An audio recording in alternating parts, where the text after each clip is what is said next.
Welcome to another edition of Inside Recreation, where we talk about all of the great things happening at Montgomery County Recreation. I'm your host, Carmen Berrios Martinez, and I'm thrilled to have with us Sharon Norcio, who is Supervisor on our Countywide program team. Hey, Sharon. Hello, good morning, good afternoon. Whenever you're listening, right?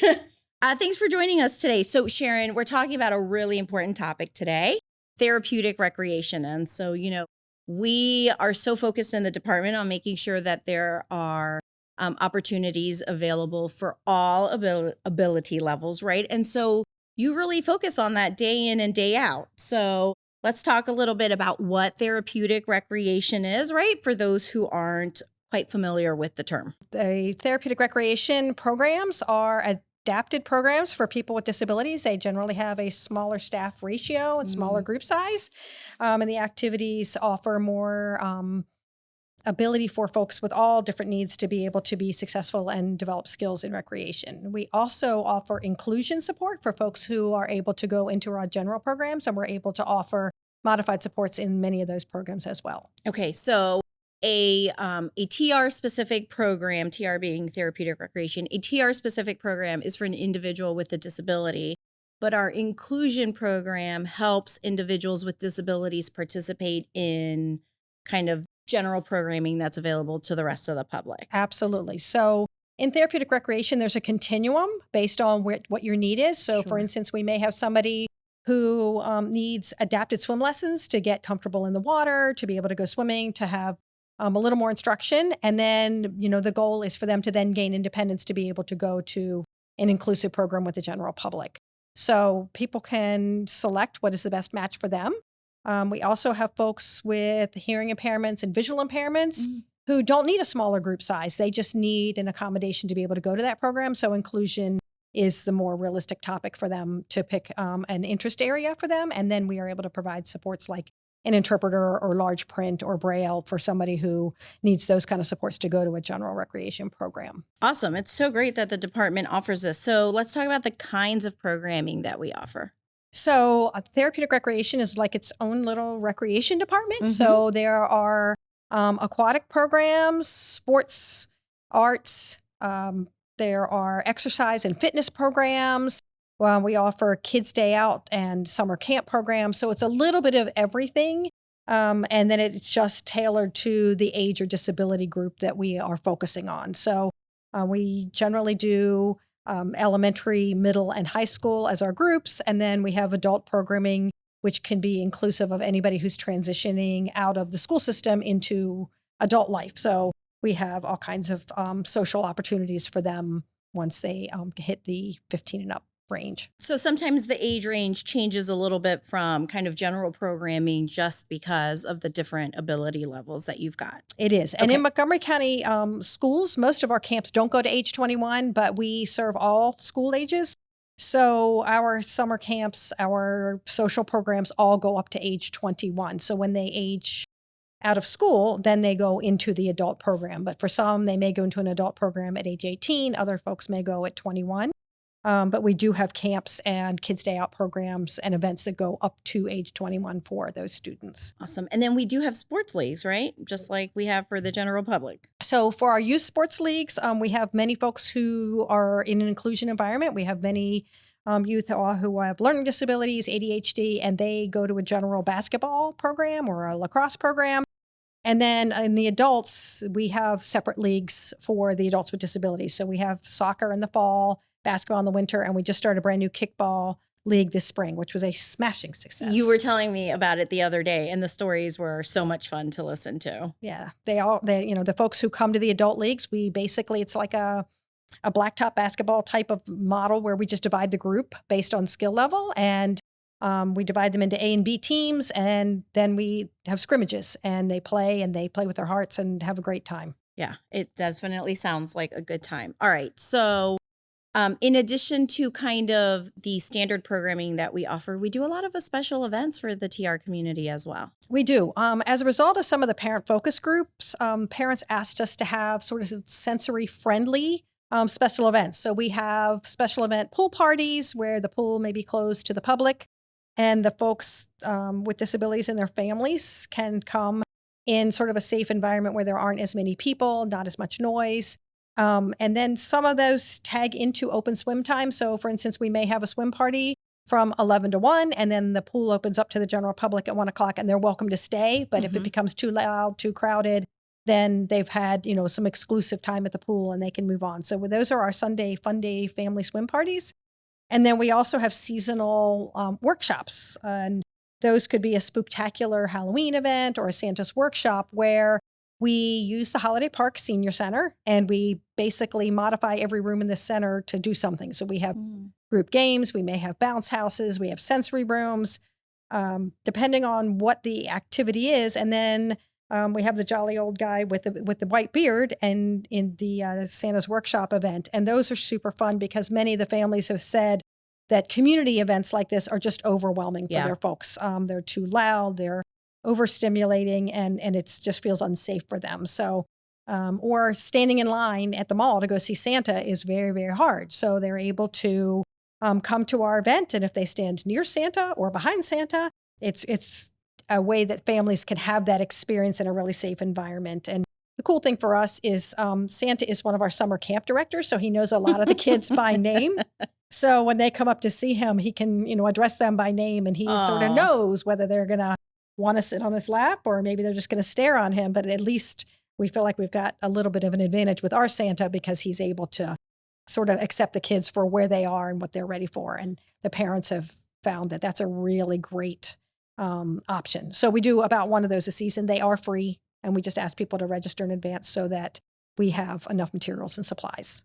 Awesome. I love that a lot of these events are for not just the participant, but also the family, right? So really creating opportunities for the whole family to come together and build those memories. That's awesome. Okay, Sharon. So if I have a child with a disability, right, walk me through that process. How do I find what the right opportunities or the right fit for them is? So we have a lot of information on our webpage, but you're also welcome to call and talk to one of our therapeutic recreation specialists. A couple of things to note is that when you're picking out a summer camp, which happens in January, you may or may not know if your child is going to get summer school or not. So at that point, it's best to find a program that might be a good fit, and by talking to staff about what that looks like. Some of our summer fun centers have as many as 100 people, and for kids in special ed, they've never been in a group that size. So maybe we look at either an inclusive environment that might be 40 kids or a therapeutic recreation camp, which has 40 kids as a max. And we offer both full and half day options for our summer camps. So, you basically can register your child for the one that you think is the best match for you. And then if you find out that your child is either not going to get extended school year ESY or they are going to get extended school year, we can flip you to the other one. And that's not usually a problem at all. And people worry about committing too soon and then their schedules change. So by being able to switch, we have full day programs, which are like a 9 to 4 day for our summer camp programs, which again, cap at 20 for the therapeutic recreation one. And then we have the ones that wrap around ESY. The ones that wrap around ESY, the kids go to ESY in the morning and then their afternoon or their PM ride on the bus, instead of going home, they would come to summer camp, and then they come to summer camp from 12:30 to 5:30. So ESY is offered through Montgomery County Public Schools, right? So you do the school programming in the morning, and then you come to us in the afternoon to kind of make a day of it. Right. So if your child gets ESY, there is a wraparound option. If your child doesn't get ESY, there is a full day option. Great. In that smaller environment. And a lot of the special ed classrooms are less than 10 people. So even doubling that size and being in a group of 20 is a big jump for some kids, but some kids are actually able to go to the 40 or 50 camp numbers.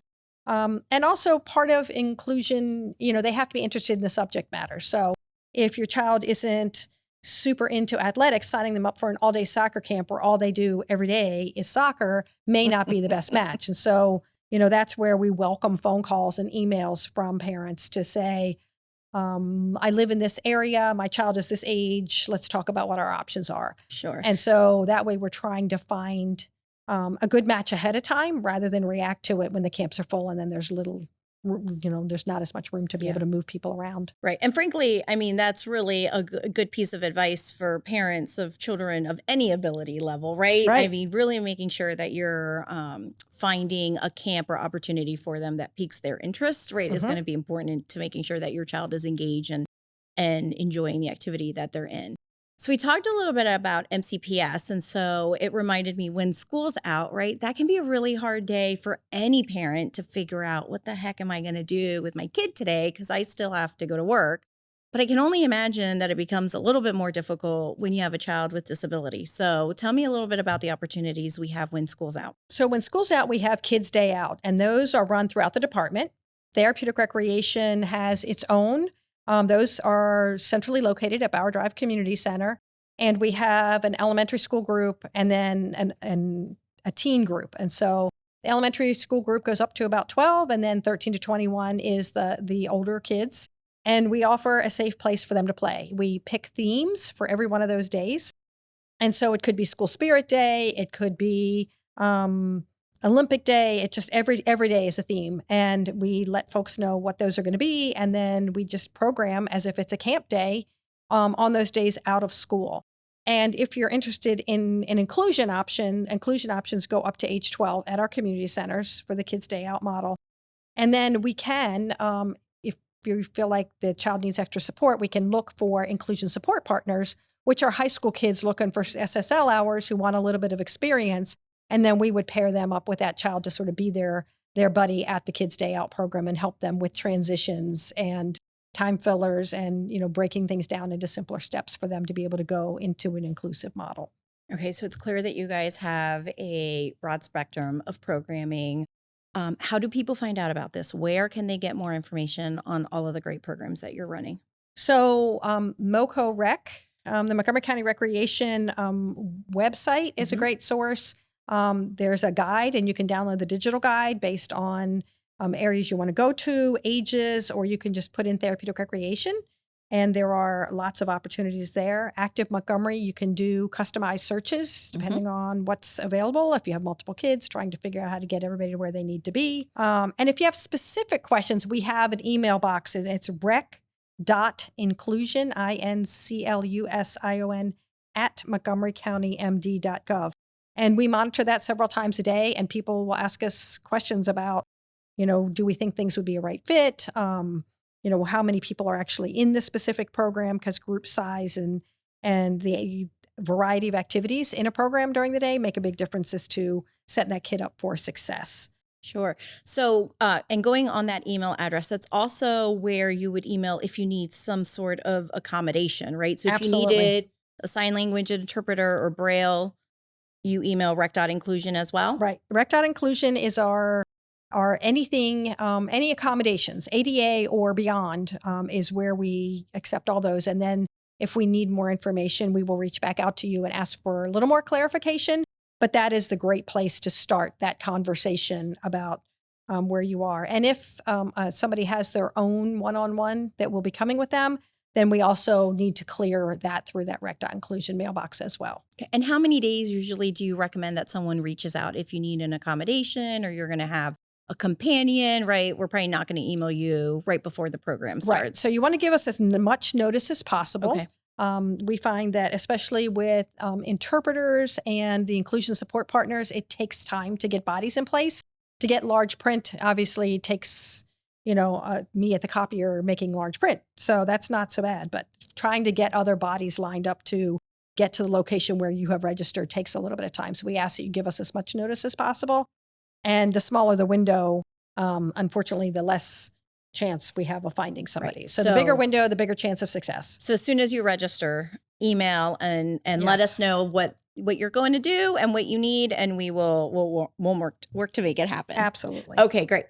Sharon, okay, so during the pandemic, right, when the pandemic first started, and most of our activities are all in person, and we couldn't do that anymore. And it was a really hard time for a lot of us. And as we started to switch to virtual, the very first virtual program that Recreation did was a TR dance party. And look, I get chills telling the story, right? So like the DJ was online, all the participants logged on to Zoom from home, and they had the absolute best time. It was so much fun watching them participate in that program, right? But I think for us as recreators, I was like, okay, we're going to be okay, right? We're going to get through this. And it was that program that did it. It was a great program, and we still have some hybrid classes, but we were so honored to be able to launch it. The scary part was the recreation department had a room that only had 100 people, and we hit 96, and we were worried about exceeding that. So luckily some of the career staff that were on bumped off so that we could allow more people to come on. And we had group homes where it may have been one camera, but it may have been 5 people dancing and having a great time. And people were waving to their friends as they could see them on the screen because they hadn't seen them in so long. It was a really, really great way. And it just shows the social connections that recreation provides for folks, because we all get through the school and the work and the things that we have to do.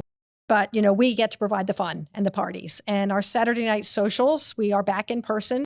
Those are super fun. And every month we have the last Saturday of the month, except Thanksgiving weekend, we have a party, and it's a theme, and people come and they dance, and we have games for people who don't want to be in the room with the loud music, but it's just a chance to connect with people in a really positive, happy way. And so, yes, we are super excited to sponsor the fun. That's awesome. All right. You guys do amazing work. And you impact not just the participants, right, but the families as well. I mean, sometimes this is respite time for caretakers or mom and dad, right? So our Saturday night socials are ones where many parents will say, this is date night for us, because, they get to go out, because we have, the event is 6:30 to 9:30. It's the perfect window for parents to have date night. So we're really happy to have those opportunities for Kids Day Out. Some of the parents are off and mom's like, I'm going to go get a haircut all by myself. And we understand that it's really hard when you have kids, and especially kids with disabilities, to be able to carve out that little bit of time to, go have lunch with a friend or to go do something like that. So definitely there is some respite component to what we do. And it's also a skill development thing. We've had some folks in our program that came as campers, and they're now 50 years old, and they still talk about, I remember when you were my counselor at camp, or I remember the first time I went down the water slide at the pool. And we're able to provide those experiences for them, and then hopefully they continue to build on those throughout their lifetime. Yeah, I mean, and that's really what recreation is about, right? Helping folks of all ability levels really be able to thrive and build those memories that stick with us for forever. Right. All right, Sharon, it has been so great really learning what the important work that Therapeutic Recreation does, right? And a big thank you to you and your team, because you guys do amazing work day in and day out. And so often we don't see it, right? Because everything just happens so seamlessly. So thank you for everything you do. And thanks for joining me today. Well, thank you for having me. And I always love to talk about TR, so I'll come back anytime. Absolutely. And thank you for joining us. We'll see you back here next month for the next edition of Inside Recreation. Bye.